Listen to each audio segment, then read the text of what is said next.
Pookode veterinary കോളേജിലെ സിദ്ധാർത്ഥന്റെ മരണത്തിന് രാഷ്ട്രീയ നിറം നൽകി തെരഞ്ഞെടുപ്പ് ചർച്ചയാക്കി മാറ്റാനുള്ള ശ്രമവുമായി ബിജെപിയും കോൺഗ്രസും. ഇലക്ട്രൽ ബോണ്ട്, പൗരത്വ നിയമം തുടങ്ങിയവയിൽ നിന്ന് ഒളിച്ചോടാനാണ് വൈകാരികത മുതലെടുത്ത രാഷ്ട്രീയ നേട്ടമുണ്ടാക്കാനുള്ള ശ്രമം. അതേസമയം കേസ് ഇതുവരെ സിബിഐ ഏറ്റെടുക്കാത്തതിനെക്കുറിച്ച് പ്രതിപക്ഷവും മാധ്യമങ്ങളും മിണ്ടുന്നുമില്ല. പൂക്കോട് വെറ്റിനറി സർവകലാശാലയിൽ വിദ്യാർത്ഥികളുടെ മർദ്ദനമേറ്റ സിദ്ധാർത്ഥന്റെ മരണത്തിൽ പോലീസ് കാര്യക്ഷമമായ അന്വേഷണം നടത്തിയിരുന്നു. കുറ്റാരോപിതരായ പ്രതികളെല്ലാം അറസ്റ്റിലാവുകയും ചെയ്തു.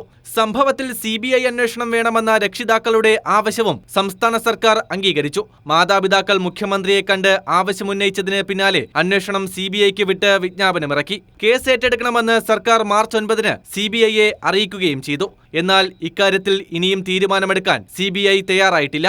സംസ്ഥാന സർക്കാരിന്റെ അഭ്യർത്ഥന കിട്ടിയാൽ ഏതെങ്കിലും ഒരു യൂണിറ്റിന് അന്വേഷണ ചുമതല നൽകി പ്രാഥമികാന്വേഷണത്തിന് അയക്കുകയെന്ന നടപടി പൂക്കോട് കേസിലുണ്ടായിട്ടില്ല. സിബിഐ കേസ് ഏറ്റെടുക്കാനുള്ള കാലതാമസത്തെക്കുറിച്ച് പ്രതിപക്ഷവും ഒരു വിഭാഗം മാധ്യമങ്ങളും മൗനം പാലിക്കുകയാണ്. അതേസമയം കേസ് സിബിഐക്ക് സർക്കാർ കൈമാറിയിട്ടില്ലെന്നാണ് ബിജെപിയുടെ വിചിത്രവാദം. കൈരളി ന്യൂസ്, തിരുവനന്തപുരം.